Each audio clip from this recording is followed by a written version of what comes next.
Bueno, dijimos en el segundo viaje, ¿cuántos compañeros tuvo Pablo? ¿Eh? Me mira así. ¿Ibas a decir algo, Belu? ¿Cuántos? ¿Estás seguro? Una bien, la segunda. ¿Eh? ¿Cuántos eran en total? ¿Con Pablo? ¿5 o 4? Vamos de nuevo. Estaba Pablo. ¿A quién se llevó? A Marcos no se lo llevó porque desertó en el primero. ¿Y a quién se lleva? A Silas. ¿A quién conoce un jovencito en el medio? Timoteo. ¿Y su médico amado? 4. ¿Sí? No tenían intención de cruzar Europa, pero se le presenta una visión a Pablo de un hombre macedonio que dice: cruzad y ayudanos. ¿Y qué hace el grupo? Cruza a Europa. ¿Sí? Bueno, conocen la historia en Filipos, terminan presos con Silas, hay testimonio allí y se convierte un carcelero, y también Lidia, ¿sí? Que era vendedora de púrpura. Después van a Tesalónica, están allí entre 3 y 6 meses aproximadamente, y los judíos de Tesalónica no eran muy agradables que digamos, generan un tumulto y se tienen que ir. Se van a Berea, los de Berea los reciben un poco mejor porque ellos son más nobles al cotejar, ¿se acuerdan en las escrituras lo que Pablo decía? Pero los de Tesalónica se enteran que está en Berea y ¿qué hacen? Mandan comitivas a Berea y se tienen que ir. Pablo se va a Atenas, ahí su corazón estaba enardecido por ver la idolatría, está un tiempo ahí y después se va ¿a dónde? ¿A dónde se va después de Atenas? A Corinto, muy bien. En Corinto permanece una linda estadía, vamos a ir a Hechos capítulo 18.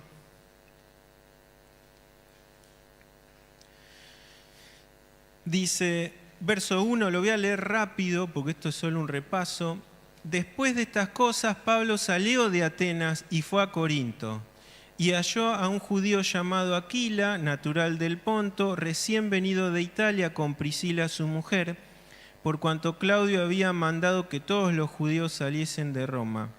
Fue a ellos y como era del mismo oficio, se quedó con ellos y trabajaban juntos, pues el oficio de ellos era hacer tiendas. Discutía, ¿cómo le gustaba discutir a Pablo? Discutía en la sinagoga cuando todos los días de reposo y persuadía a judíos y a griegos. ¿Por qué a griegos en la sinagoga? Lo dijimos la otra vez. ¿Qué hacían los griegos en la sinagoga? O eran prosélitos o eran simpatizantes. Entonces, todos los sábados, que era donde se juntaban, Pablo estaba ahí. 5. Y cuando Silas y Timoteo vinieron de Macedonia, esto es importante, fíjense, ahí Pablo llega solo, ¿sí? A Corinto. Dice, cuando estos vienen de Macedonia, Pablo estaba entregado por entero a la predicación de la palabra, testificando a los judíos que Jesús era el Cristo. También recordábamos esta metodología de Pablo, de que en cada lugar donde si había sinagoga, entraba en la sinagoga y esa era su estrategia de predicación a su pueblo. Él nunca dejó de amar a su pueblo, aunque él sabe que su ministerio es a los gentiles. Pero en esta estrategia gana judíos y gana a gentiles, gana entre comillas, ¿no? ¿Hasta qué? Dice 6, pero oponiéndose y blasfemando estos, les dijo, sacudiéndose los vestidos, vuestra sangre sea sobre vuestra propia cabeza, yo limpio, desde ahora me iré a los gentiles. Esta declaración de Pablo no es para siempre. Después va a ir a Éfeso, por ejemplo, ahí en el 18-19, fíjense, dice, y llegó a Éfeso y los dejó allí, y entrando ¿en dónde? En la sinagoga discutía con los judíos. Lo que pasó, esto que declara Pablo, se lo declara a los judíos de Corinto. Se sacude, mi sangre ya está, les prediqué, les dije que Cristo era el Mesías, ustedes lo rechazaron, me voy a los gentiles. ¿Por qué a los gentiles? Porque los gentiles tenían mayor aceptación al Evangelio. Y dice así, 7, y saliendo de allí se fue a la casa de uno llamado Justo, temeroso de Dios, la cual estaba junto a la sinagoga. No tenía otro lugar donde ir Pablo, no sé, a 10 cuadras, ¿viste? Bueno. Pero lo que sucedía es que no habría demasiado conflicto porque se juntaban los domingos, recuerden, la sinagoga era los sábados. Entonces, al ser días distintos, no tenían que confrontar en ese momento. Y Crispo, el principal de la sinagoga, creyó en el Señor con toda su casa, y muchos de los corintios, oyendo, creían y eran bautizados. Entonces el Señor dijo a Pablo en visión de noche, no temas, sino habla, y no calles. ¿Por qué? Porque yo estoy contigo. Cantábamos la fidelidad recién, ¿no? Y ninguno pondrá sobre ti la mano para hacerte mal, porque yo tengo presente, ¿no?, mucho pueblo en esta ciudad. ¿Por qué se le revela esto a Pablo? Bueno, porque seguramente en su corazón habían cosas que lo hacían quizás dudar o temer, ¿sí? Nosotros a veces leemos a Pablo y creemos que Pablo era, un aguerrido que no le importaba nada y siempre iba al frente, pero no es así. En su corazón siempre había también luchas propias y también luchas del enemigo, o sea, luchas externas. Pero fíjense la fidelidad del Señor, ¿no? Del mismo Jesús que se le presenta en visión y le dice, no tengas miedo, habla. Hay oposición, te quieren linchar, pero habla, porque yo estoy con vos y no te van a poder hacer daño. ¿Por qué? Porque te voy a utilizar. Te voy a utilizar porque acá yo tengo mucho pueblo. Todos conocemos y nadie puede decir que la iglesia en Corinto era perfecta. De hecho, si nos dan a elegir de las iglesias del Nuevo Testamento, creo que nadie elegiría Corinto. Elegimos Tesalónica, que es una de las más, ¿no? Sin embargo, hay una premisa importante acá. Son míos, dice el Señor. Predica porque son míos. Es mi iglesia, ¿sí? ¿Cuánto se detiene allí? Esto es importante, verso 11. Se detuvo allí 1 año y 6 meses enseñándoles la palabra de Dios. Es una de las iglesias donde más se queda Pablo. La primera es Éfeso. En su tercer viaje se queda 3 años en Éfeso. Porque él cuando está regresando, ahí lo leímos, va a Éfeso, discute y le piden que se quede y Pablo había hecho un voto, así que tenía que volver a Jerusalén, pero les dice que iba a volver y en su tercer viaje regresa y está 3 años en Éfeso y ahí es donde la palabra de Dios se disemina por todo Asia Menor. Pero en esta estadía de 1 año y 6 meses, posiblemente estuvo más, porque miren, dice, después se genera un alboroto, el 12 dice, pero siendo Galión procónsul de Acaya, los judíos se levantaron de común acuerdo contra Pablo y le llevaron al tribunal. Fíjense cómo era la contrariedad que Pablo tenía, ¿no? Y habíamos dicho la otra vez que si bien hubo persecuciones crueles del Imperio Romano, los judíos también son los primeros que estaban en contra del Evangelio, ¿sí? Este persuade a hombres a honrar a Dios contra la ley. Y al comenzar Pablo a hablar, Galión dijo a los judíos, si fuera algún agravio o algún crimen enorme, oh judíos, conforme a derecho yo toleraría. Pero si son cuestiones de palabras y de nombres y de vuestra ley, vedlo vosotros, porque yo no quiero ser juez de estas cosas. Y los echó del tribunal. Entonces todos los griegos, apoderándose de Sóstenes, principal de la sinagoga, le golpeaban delante del tribunal, pero a Galión nada se le daba de ello. Era un tanto antisemita este Galión, y eso un poco favoreció a Pablo al parecer, ¿no? Después Sóstenes se termina igual también convirtiendo, más adelante es nombrado. Y el 18, fíjense, dice: mas Pablo, habiéndose detenido aún muchos días allí, después se despidió de los hermanos y navegó a Siria, y con él Priscila y Aquila, etcétera, etcétera. Es decir, inicialmente nos relata que estuvo 1 año y 6 meses y después nos dice que se quedó hasta ese conflicto un poco más de tiempo. ¿Cuánto más? No sabemos, pero posiblemente unos cuantos meses más. En esta estadía en Corinto, dijimos, es cuando Pablo recibe informes de cómo estaba la iglesia en Tesalónica y ¿qué hace? Escribe la primera carta. Posiblemente ese enviado que lleva la carta, cuando vuelve a traer noticias, le trae inquietudes de los hermanos en Tesalónica y también le trae buenas noticias de cómo estaban esos hermanos. Y entonces, ¿qué dice Pablo? Tengo que escribir una segunda carta, obviamente guiado por el Espíritu Santo. A veces pienso, ¿no? Si tuviese que escribir cartas a la iglesia en Salta, ¿no? ¿Cuántas cartas nos mandaría? ¿Qué nos pondría allí, ¿no?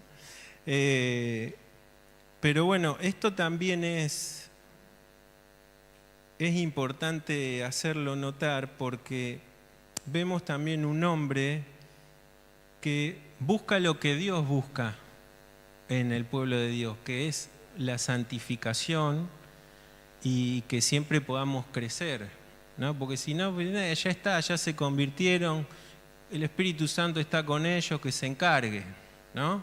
Y sin embargo, hay acá un motor interno que obviamente logra el Espíritu Santo, es decir, trabajá también por estos hermanos que son nuevos en la fe para que crezcan.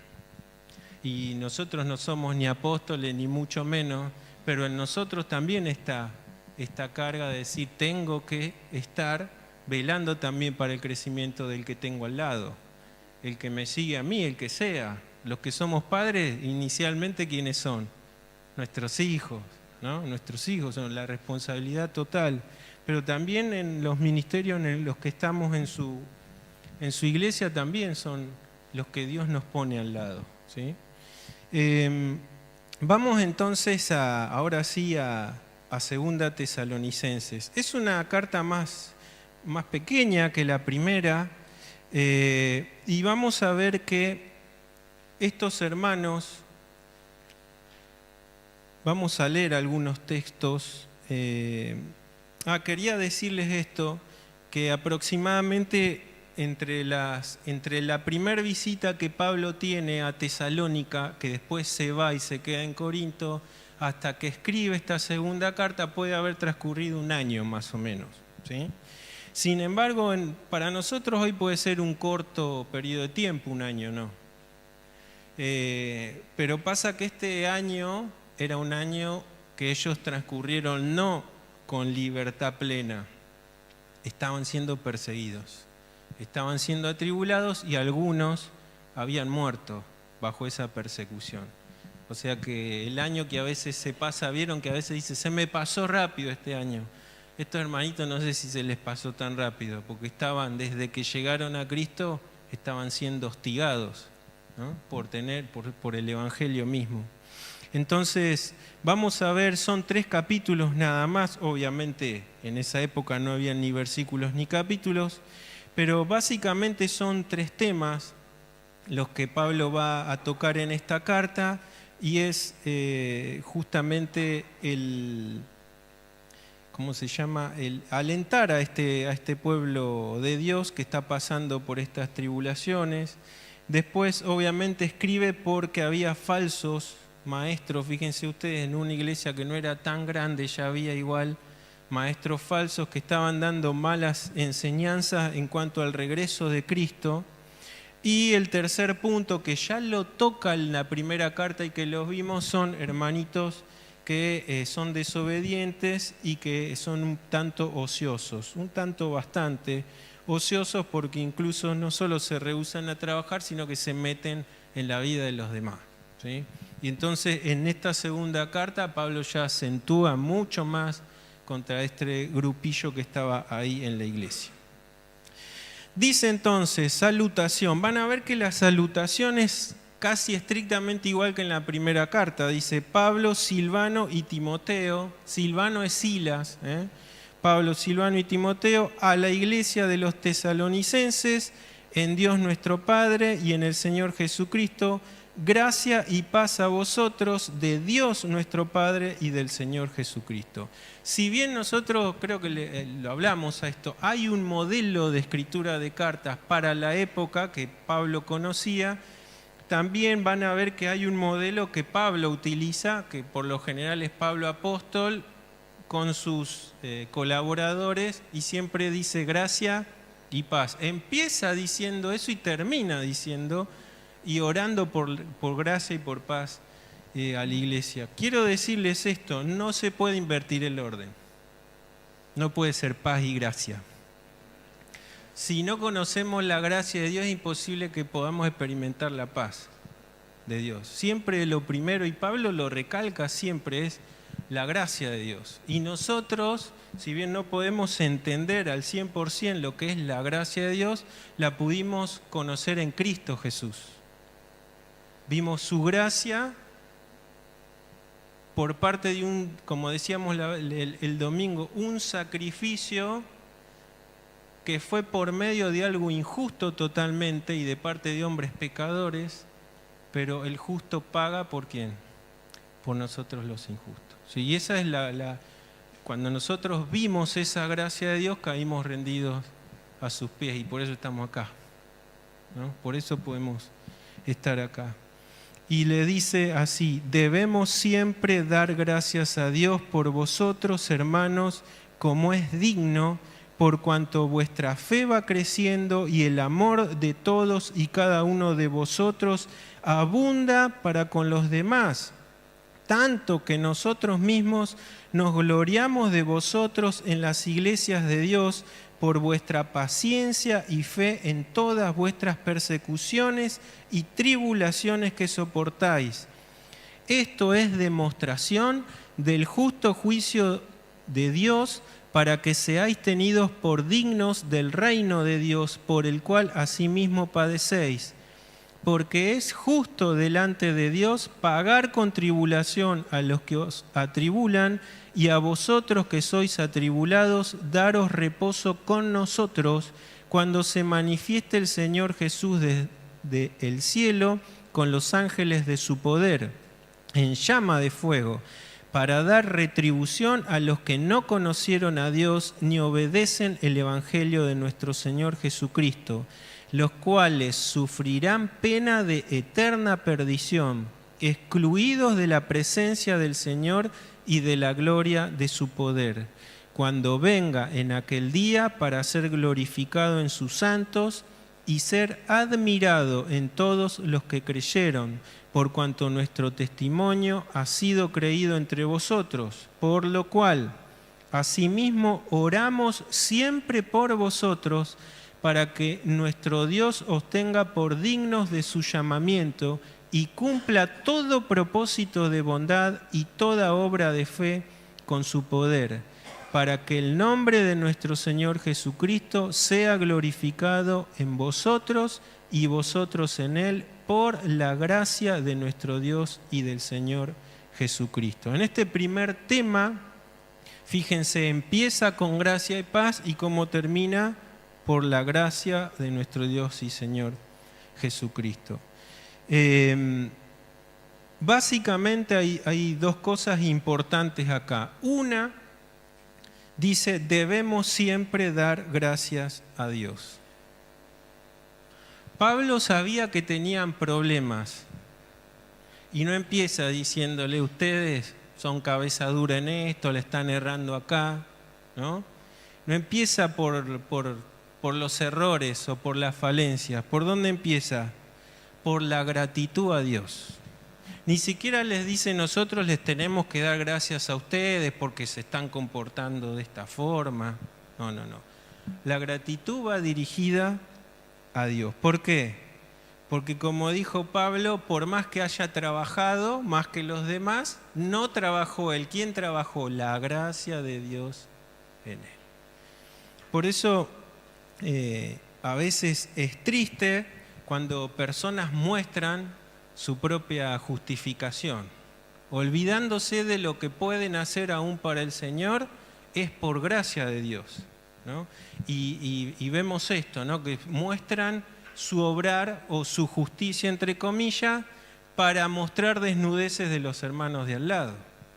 Y caen, ¿saben qué? En ese error que el Señor Jesús habla, ¿se acuerdan la parábola del fariseo y del publicano que van a orar? ¿Se acuerdan o no? Vamos a verla, Lucas. Vamos a recordarla porque es importante. Lucas 18.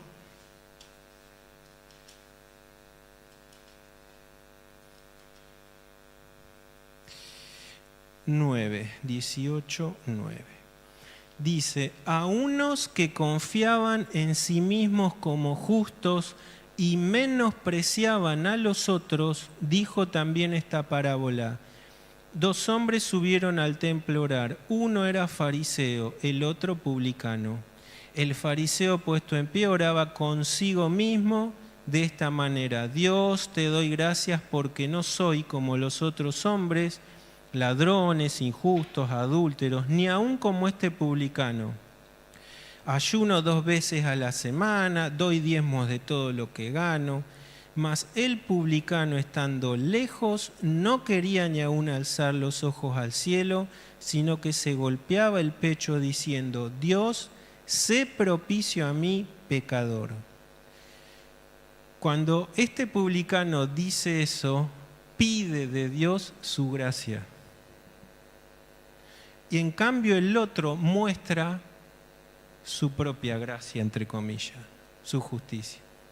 Y es interesante ver eso, dice, orando, ¿cómo dice? Consigo mismo. ¿Cómo dice el 14? Os digo que éste descendió a su casa como justificado antes que el otro. ¿Por qué? Porque cualquiera que se enaltece será humillado, y el que se humilla será enaltecido. Este es un principio eterno de Dios. Y nosotros, ¿saben por qué pudimos o podemos estar hoy delante de Él? Porque un día apelamos a su gracia, igual que este publicano. Un día nos arrodillamos, reconocimos nuestra bajeza y le dijimos: Señor, necesito tu perdón, necesito tu gracia sobre mí.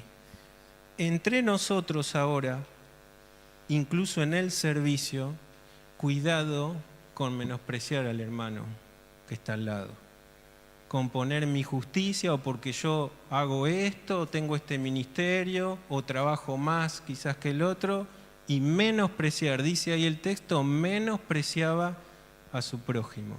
Y no estamos, por más que ya somos hijos de Dios, exentos de caer en este pecado. Por eso siempre hay que reconocer en toda nuestra vida la gracia de Dios en lo que nosotros hagamos para Él. Y Él va a obrar en nosotros con bendición, siempre que trabajemos para Él en humildad, considerando a nuestros hermanos, como dice su palabra, como superiores a nosotros, ¿sí? Porque ¿saben qué? Si no tenemos esa visión, nunca nos vamos a poder agachar a lavar los pies. Si yo me considero superior a los demás, nunca voy a poder lavar los pies. Y Jesús, que es Dios mismo, el soberano, el creador, el sustentador de todas las cosas, se agachó a lavar los pies. Dice, dando ejemplo a sus discípulos, así como yo hice. Ustedes dicen que yo soy el maestro, ¿no? Y dicen bien, bueno, hagan entonces como yo hago. Y este sigue siendo un mandamiento para nosotros. ¿Qué había pasado entonces con estos hermanos en Tesalónica? Y ya voy terminando. Fíjense, vamos a leer los textos en Primera Tesalonicenses. Nosotros dijimos que desde que Pablo va a Tesalónica hasta que le escribe la primera carta pasan algunos meses. Y lo que él recibe del informe de estos hermanos, que él estaba muy ansioso de ver qué había pasado porque los tiene que dejar abruptamente, lo pone lo pone muy contento. Dice, a ver si lo voy a leer algunos textos nada más. 1, 2 y 3 de Primera Tesalonicenses. Fíjense, damos siempre gracias a Dios, otra vez, ¿no? Por todos vosotros, haciendo memoria de vosotros en vuestras oraciones, acordándonos sin cesar delante de Dios y Padre nuestro, de la obra de ¿qué? De vuestra fe, del trabajo de vuestro amor y de vuestra constancia en la esperanza de nuestro Señor Jesucristo. El capítulo 3 y verso 12 dice: y el Señor os haga crecer y abundar en amor unos para con otros y para con todos, como también lo hacemos nosotros para con vosotros. ¿Para qué? Para que sean afirmados vuestros corazones irreprensibles en santidad delante de Dios vuestro Padre en la venida de nuestro Señor Jesucristo con todos los santos. Pablo encuentra en ellos una virtud, dijimos la fe, el amor, la perseverancia o la paciencia en la esperanza, y cuando está terminando su carta, él dice que va a seguir orando para que crezcan y abunden. ¿Más, Pablo, todavía? Sí, más. No hay posibilidad en la vida cristiana de estancamiento. No hay vacaciones en el crecimiento cristiano. Y yo les decía el domingo y les anticipaba, el crecimiento acá o la madurez espiritual es en crecimiento en virtud, no en cosas de la letra, ¿sí? En conocimiento académico. Primeramente porque estos hermanos no tenían nada. La transmisión era oral. Cuando Pablo fue y les predicó y estuvo con ellos de 3 a 6 meses, predicaba, hablaba, enseñaba. ¿Alguno tomaría nota? Posiblemente. Después, ¿qué recibieron? Y recibieron la primera carta. No había evangelio. Marcos es el primer evangelio que se escribe y se cree que fue entre el 65 y el 70 que lo escribió. Así que lo que conocían estos hermanos de Jesús era lo que podían escuchar. De los hermanos que quizás habían estado, ¿se acuerdan?, en Hechos, cuando vimos ahí en Pentecostés, o habían conocido al Señor antes, o de lo que Pablo y Timoteo y su grupo les hayan enseñado. Y ahora habían recibido una primer carta e iban a recibir una segunda. Pero estaban limitados, hermanos, en escritos bíblicos. Tener un rollo del Antiguo Testamento era carísimo. Era como tener un auto, más o menos. Porque esos rollos se les encargaban a personas estrictamente dedicadas a eso, como eran escribas, y había que ponerse. Y los rollos no era que te daban un rollo de todo el Antiguo Testamento, te darían un rollo, no sé, de Isaías y Pedías, o de la Torá. ¿Y quiénes accedían a eso? Personas con mucho dinero. Cuando Felipe le predica, ¿se acuerdan?, al etíope, ese etíope era funcionario del gobierno. Por eso venía leyendo un libro. Y aparte era un esclavo, porque era un eunuco. Entonces, como un esclavo, bueno, porque era un esclavo del gobierno, o sea que tenía plata. ¿Se entiende? Entonces nosotros a veces, cuando leemos esto, nos vamos, porque siempre estamos nosotros en esta época donde tenemos todo, pero estos hermanitos distaban, pero mucho, de las bendiciones que hoy gozamos nosotros de tener su palabra escrita. Pero aún así, ¿saben qué? Crecían.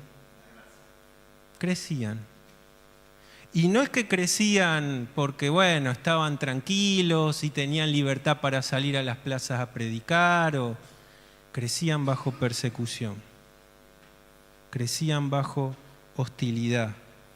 Y esta oración que Pablo tiene cuando fue a ellos, cuando escribió su primera carta, recibe informes ahora, y al escribir esta carta, ¿qué les dice? ¿Qué pasó con estos hermanos? ¿Se estancaron? ¿Qué dice? siempre dar gracias a Dios porque como es digno, por cuanto vuestra fe que sigue, va creciendo. ¿Y qué más? Y el amor de todos y cada uno de vosotros que abunda para con los demás. Y en el 4 dice, por vuestra paciencia otra vez y fe en todas vuestras persecuciones y tribulaciones. Y esto también me lleva a pensar a veces qué excusas puedo tener yo hoy para no crecer. ¿Podemos tener alguna excusa, hermano? La respuesta es no. La respuesta es no. Y había un texto más que yo anoté acá. Sí. El título que subrayé, yo puse La persecución es inevitable. Y esto es un duro golpe, obviamente, a los que predican el Evangelio de la prosperidad, ¿no? Porque a pesar de toda esta tribulación que ellos sufrían, ¿eran prósperos o no estos hermanos? ¿Qué les parece? Y a los ojos de Dios sí. La prosperidad que vale delante de los ojos de Dios es esa. Es la virtud de un corazón que busca siempre agradar a Dios a pesar de las circunstancias, a pesar de que económicamente estos estarían siendo muy pobres, ¿no? Y perseguidos. Es triste ver también esto, ¿no? A veces se mete en las iglesias el comparar por el cochecito que tenés afuera, por la pilchita o la zapatillita, y estamos siguiendo valores del mundo, porque esas cosas delante de Dios, ¿qué son? Nada si Él es dueño de todo, ¿no? Entonces, para terminar con esto, pensemos en esto, hermanos, en el crecimiento en virtud de cada uno de nosotros. Es la regla básica de todo hijo de Dios y no hay excusa para no crecer, porque aún en tiempos de aflicción y de extrema persecución, estos hermanitos dieron ejemplo a todas las iglesias, dice Pablo, de lo que ellos vivían en Cristo Jesús. Terminamos acá, la próxima vez seguiremos analizando esta hermosa carta.